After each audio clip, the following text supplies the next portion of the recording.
And speaking of the censorship piece, Ken, the mainstream media, for the most part, as you've mentioned already, has stayed silent on all of this. I wanted to just highlight a couple nurses we've spoken to here at Alpha News, but we've given a voice in the past to some of these whistleblowers. We have Gail McRae. She was a nurse in California. Hmm. This Hmm. past spring we spoke with. She said she, always wanted to trust organizations like the CDC, and she did, and the AMA, but she came to believe that the practices they were mandating equated to medical murder here. We have another nurse, Jenna Hadley Johnson. She spoke out after her own father died due to COVID. He was left alone, put on a ventilator, she said, without consent. Many people, though, speaking out about all of this, yet it seems, for the most part, people aren't paying attention. How do you think we'll look back on history when it comes to all of this? And I know your book helps to set the record straight, too. Well, the weird thing is, this book is it. Like, there ain't no other books. I mean, there've been interviews that you've done, and a handful of other people have done, but we're talking about a handful.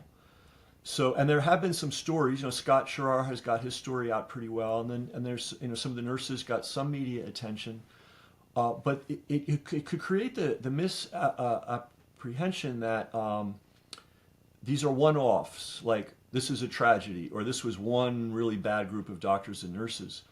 The problem is this was a system in all hospitals in the United States. So if we look at some simple numbers, over 1 million people were supposedly died of COVID in the United States, which it's a whole another level of nonsense, but that's their official record.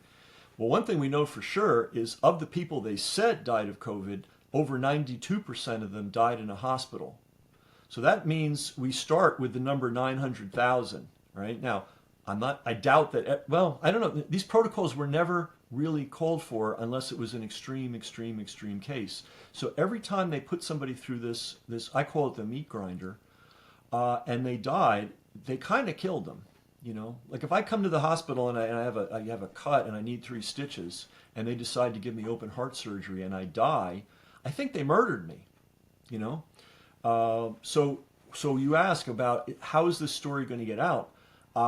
I don't see it getting out. I mean, that's why I wrote the book. I waited. I saw the interviews with Nicole and Erin Marie back in 2020. I interviewed Erin Marie in 2020. And I interviewed a UK nurse in the summer of 2020. And I'm not a journalist, like this is. I'm not going to say what I'm doing is a hobby. Well, it's a hobby in the sense I'm not getting paid, But I have other things. I'm a business person, and So I thought, well, okay, someone's going to do this.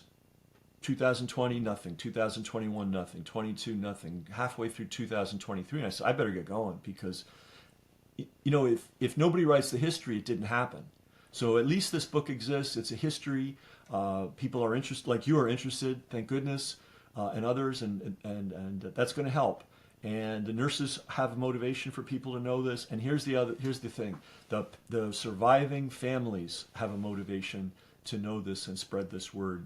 This catastrophe, this atrocity, has left behind, hundreds of thousands of people who have a loved one who died under suspicious circumstances at best. So this, if we can organize them, and that's one of the things I'm working to do, and I'm using the book as an organizing force, these families aren't going to ever forget for as long as they're alive.